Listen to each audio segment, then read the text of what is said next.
Você vai aprender física, eu garanto.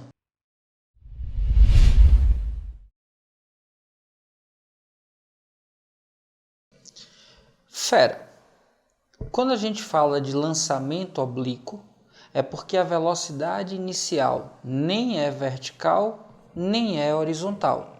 Ela está inclinada de um certo ângulo θ, que normalmente é medido em relação à horizontal. Durante o lançamento, o corpo fica sujeito à ação da gravidade, que é uma aceleração. Então a velocidade do corpo muda. Agora, importante, a gente pode estudar esse movimento decompondo a velocidade do corpo ao longo do eixo horizontal e do eixo vertical. Como a aceleração da gravidade é vertical, apenas o movimento vertical vai ser uniformemente variado. Na horizontal, se a gente desconsiderar os efeitos da resistência do ar, a gente vai ter um movimento retilíneo e uniforme.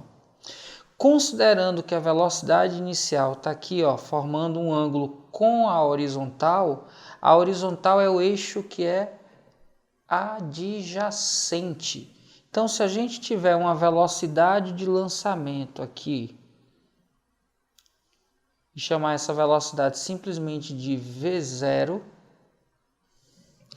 a componente da velocidade na horizontal vai ser a componente que está adjacente, que está colada ao ângulo, colada cosseno. Então, a velocidade horizontal vai ter módulo igual à velocidade de lançamento vezes o cosseno do ângulo formado com a horizontal. Já a outra componente, que é a da velocidade vertical, e aqui importante, como esse movimento é variado, essa velocidade vertical é apenas a velocidade vertical no início, ela vai ser igual a V0 vezes seno do ângulo. Lembrando que, como na horizontal não há aceleração, essa velocidade é a mesma em todos os momentos do movimento, ela é constante. Já na vertical, como tem o efeito da aceleração da gravidade, essa velocidade muda a cada momento. Você precisa lembrar que, se na horizontal o movimento é retilíneo e uniforme, você resolve tudo fazendo apenas uso de uma expressão: deslocamento na horizontal é igual a velocidade horizontal vezes o intervalo de tempo. Já na vertical eu uso as equações do movimento uniformemente variado. Aí eu tenho velocidade vertical é igual a velocidade vertical no início mais a aceleração vezes intervalo de tempo.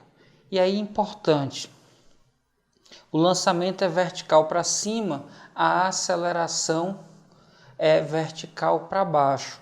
A gente costuma considerar a orientação da trajetória para cima, o que faz a aceleração ser menos a gravidade.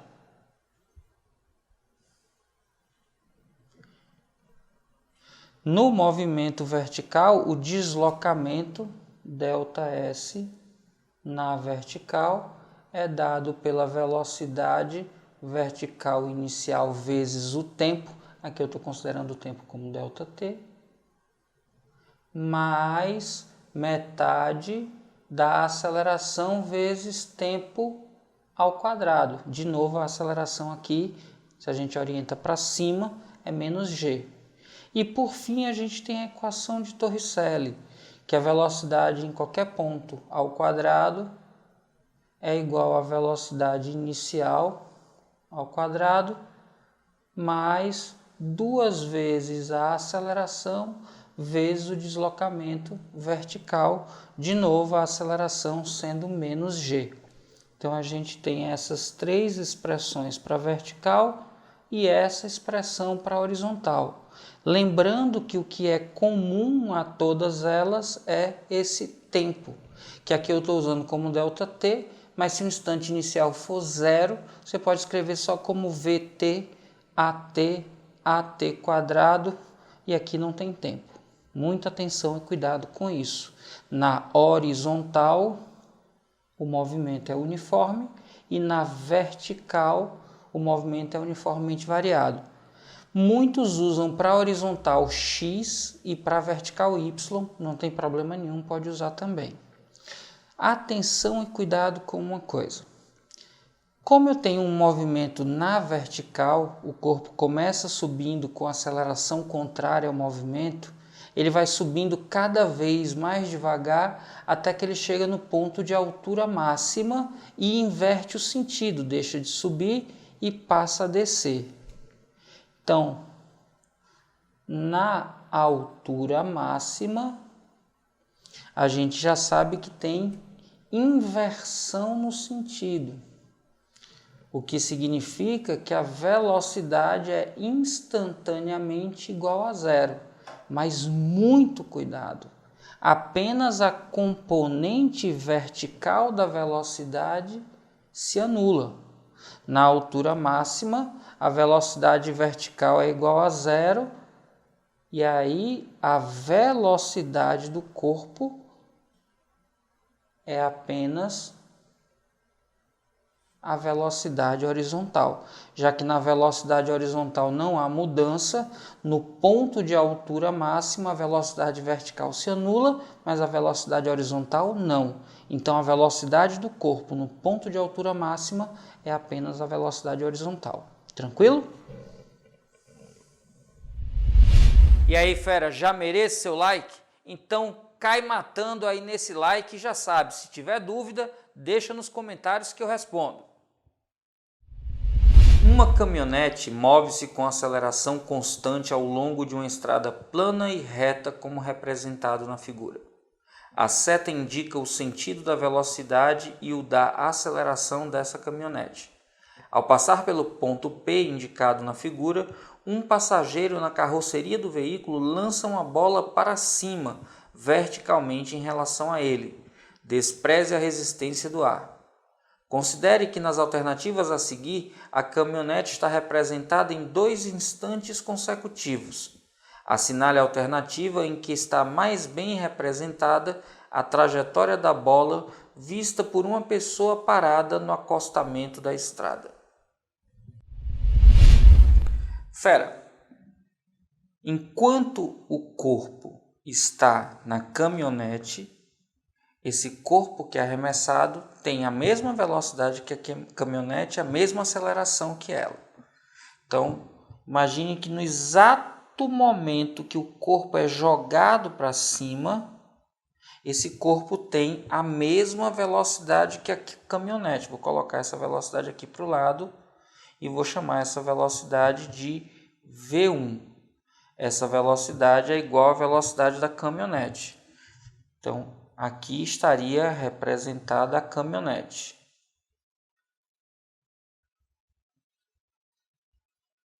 E essa caminhonete também tem a mesma velocidade V1. Só que vamos esquecer a caminhonete por alguns instantes. Vamos pegar aqui uma folhinha em branco e bora cobrir essa caminhonete por enquanto. Quando o corpo é arremessado verticalmente para cima, ele tem também uma velocidade vertical. E no momento do lançamento, as duas velocidades, como acontecem simultaneamente aqui, eu tenho um resultado da velocidade que seria representado aqui por essa setinha em vermelho. Olha. Essa velocidade está oblíqua em relação ao solo, então a partir do momento que ele abandona a caminhonete, a velocidade V1, que é horizontal, fica constante e a velocidade vertical vai variando. Então a trajetória desse corpo é algo parecido com esse desenho, que é exatamente uma parábola. Ora, ao longo da trajetória, se a gente for pegando pontos que o corpo ocupa, em todos esses pontos, a velocidade horizontal vai se manter constante. Eu tenho aqui a mesma velocidade V1. em todos os pontos da trajetória, a componente horizontal é mantida constante. Agora, o que acontece com a caminhonete? Como a caminhonete está acelerada para a direita, aquela seta em cima da caminhonete indica o sentido da velocidade da aceleração. Como ela está com a aceleração para o mesmo lado que a velocidade, a caminhonete vai ficando cada vez mais rápida no seu movimento. Então, se desse ponto aqui que eu estou marcando na carroceria da caminhonete, a bolinha foi lançada para cima, como a caminhonete continuou sendo acelerada enquanto a bolinha estava na trajetória parabólica, esse ponto se desloca cada vez mais rápido. Então ele vai estar aqui na frente de onde cai a bolinha. Por isso a representação vai ser algo parecido com isso, onde a caminhonete se adianta em relação ao corpo. E aí o que acontece é que quando esse corpo volta, cai atrás da caminhonete. Isso acontece porque a velocidade da caminhonete vai aumentando para a direita, enquanto que o movimento para a direita desse corpo mantém sempre a velocidade constante. Como a caminhonete está acelerando, ela fica cada vez mais rápido que a bolinha, vai para frente em relação à bolinha, então essa bolinha vai cair atrás da caminhonete. A alternativa que nos dá essa representação é a da letra B, e por isso a alternativa correta é a letra B, B de boazinha, tranquila, fácil, quando a gente sabe o que fazer. Vamos juntos, Vera. Um foguete sobe inclinado fazendo com a vertical um ângulo de 60 graus, a uma altura de 1.000 metros do solo, quando sua velocidade é de 1.440 km por hora, uma de suas partes se desprende. A altura máxima em relação ao solo atingida pela parte que se desprendeu é...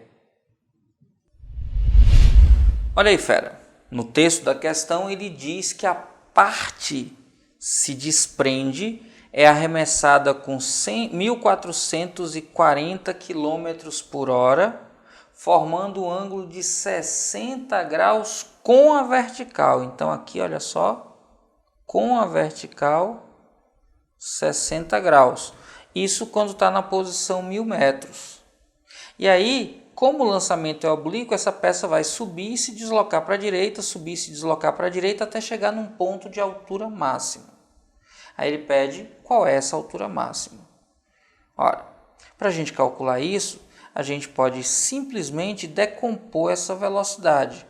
Lembrando que se tem 60 metros em relação à vertical, eu posso encontrar qual é a componente aqui em relação à vertical, que eu vou chamar de VY. Como está colada ao ângulo, eu vou usar o cosseno. Atenção também, todas as alternativas mostram a altura em metros. Então aqui está em quilômetros por hora, eu olha só, vou dividir por 3,6 e encontrar 400 metros por segundo. E quem vai ser VY? Como VY é a componente colada ao ângulo, vai ser V colado cosseno, cosseno de 60 graus. Então eu vou ter que VY vai ser igual a 400 vezes o cosseno de 60 graus, era preciso saber, o cosseno de 60 graus é 1/2, VY é igual a 200 metros por segundo. Bom, achamos a velocidade vertical. Agora, muito importante, como a gente vai estudar o que acontece na vertical e a gente está apontando para cima e dizendo que é positivo, a aceleração da gravidade aponta para o centro, para a Terra, que é aqui para baixo, então ela vai estar negativa, cuidado com isso. Como não temos informações sobre o tempo, convém usar a equação de Torricelli. V final ao quadrado é igual a V inicial ao quadrado mais 2 vezes a aceleração vezes a variação de posição. Esse VY é a velocidade no início do movimento. Então aqui eu tenho V0y. No ponto mais alto da trajetória a velocidade é 0. Então eu tenho que 0 ao quadrado é igual a 200 ao quadrado mais 2 vezes a aceleração, que é a aceleração da gravidade. Só que como ela está no sentido contrário da velocidade inicial, vai ser menos 10. Isso vezes a variação da posição, que é na vertical a variação da altura. Mais vezes menos dá menos 20 ΔH ao passar para o primeiro membro. Fica 20 vezes a variação da altura, isso igual a 200 ao quadrado, que é igual a 40.000. Simplifica de um lado, simplifica do outro, aqui um zero. Eu tenho que a variação de altura vai ser igual a 4.000 dividido por 2, 2.000 metros. Importante, como ele já partiu da posição 1.000, se ele variou 2.000, ele subiu 2.000 a partir dos 1.000. Então, a altura final vai ser 1.000 mais a variação. A altura final vai ser igual a 3.000 metros. De novo, esse 2.000 que a gente encontrou aqui é quanto ele variou a partir dessa posição para cima.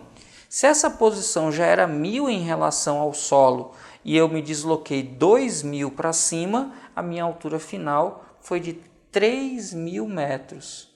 E qual é a alternativa que diz 3.000 metros? É a alternativa da letra D. D de detona fera. Esse é seu ano. Vamos juntos. Um garoto voltando da escola encontrou seus amigos jogando uma partida de futebol no campinho ao lado de sua casa e resolveu participar da brincadeira. Para não perder tempo, atirou sua mochila por cima do muro para o quintal de sua casa. Postou-se a uma distância de 3,6 metros do muro e, pegando a mochila pelas alças, lançou-a a partir de uma altura de 0,4 metros. Para que a mochila passasse para o outro lado com segurança, foi necessário que o ponto mais alto da trajetória, tangente ao topo do muro, estivesse a 2,2 metros do solo. Considere que a mochila tivesse tamanho desprezível comparado à altura do muro e que durante a trajetória não houve movimento de rotação ou perda de energia. Tomando G como 10 metros por segundo quadrado, calcule o ângulo de lançamento.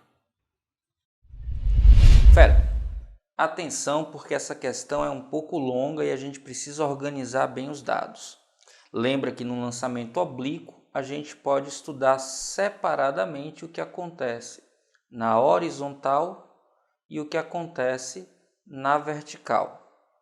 Na horizontal, a gente sabe que o movimento é uniforme e por isso o deslocamento na horizontal pode ser dado pelo produto da velocidade horizontal vezes o intervalo de tempo.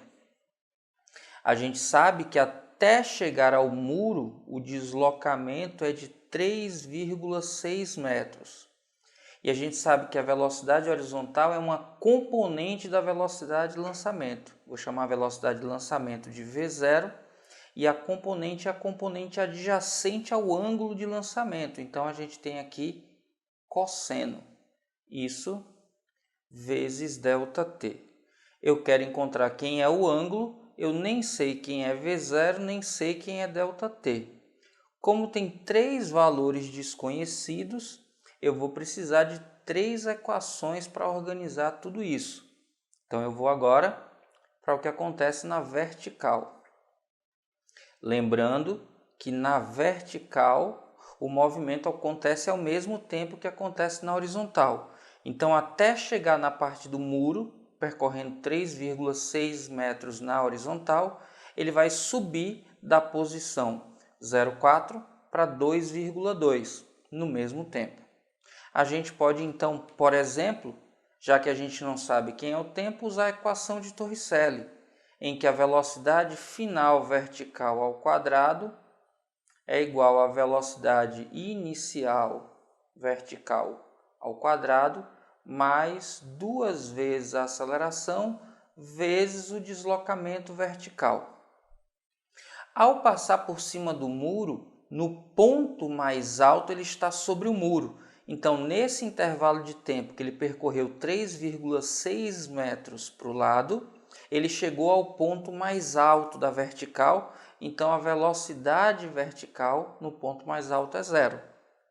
A gente vai ter então aqui que zero ao quadrado, que é zero, é igual. A velocidade inicial vertical é a velocidade de lançamento vezes o seno do ângulo. Tudo isso está ao quadrado. Considerando a orientação para cima, já que é um lançamento oblíquo para cima, a aceleração aqui vai ser menos g. Então, eu tenho menos 2 vezes a aceleração da gravidade, vezes o quanto ele se deslocou na vertical. Ele estava na posição 0,4 no início do lançamento, e ao passar sobre o muro, ele está na posição 2,2.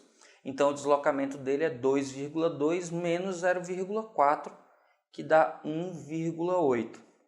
2 vezes 10 dá 20, vezes 1,8 dá 36.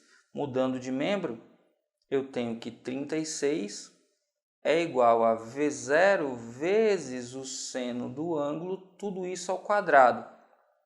Como aqui está ao quadrado, para saber quem é V0 vezes seno do ângulo, eu vou tirar a raiz quadrada de 36, que é igual a 6. Ok? Eu tenho mais uma informação que aqui relaciona velocidade de lançamento e ângulo. Ainda não é suficiente, eu vou precisar de pelo menos mais uma equação. Então, eu vou escolher a equação mais simples, que é a equação da velocidade em função do tempo. Vy, que é a velocidade vertical, é igual a V0y mais a aceleração vezes o intervalo de tempo, que é o mesmo se a gente considerar quando ele está passando pelo muro. E ao passar pelo muro, ele está no ponto mais alto, a velocidade vertical é nula, a velocidade y é V0 vezes seno de lançamento, que a gente já sabe que vale 6, a aceleração é menos a gravidade, então aqui é 10 vezes ΔT. Olha só, como a gente já sabe quanto é V0 vezes seno, que vale 6, eu posso substituir, mudando aqui de membro, eu tenho 10 vezes ΔT é igual a 6, então eu tenho que ΔT é igual a 6 dividido por 10, que é 0,6 segundos. Pronto, começamos a descobrir os valores. Aí presta atenção agora. Como eu sei quem é o ΔT, eu posso trazer o ΔT para cá. Vou separar isso aqui. Vou separar aqui também. E na hora que eu trago esse valor para cá, eu tenho V0 vezes cosseno de θ vezes 0,6 é igual a 3,6. Então, eu tenho que V0 vezes cosseno de θ é 3,6 dividido por 0,6, que é 6.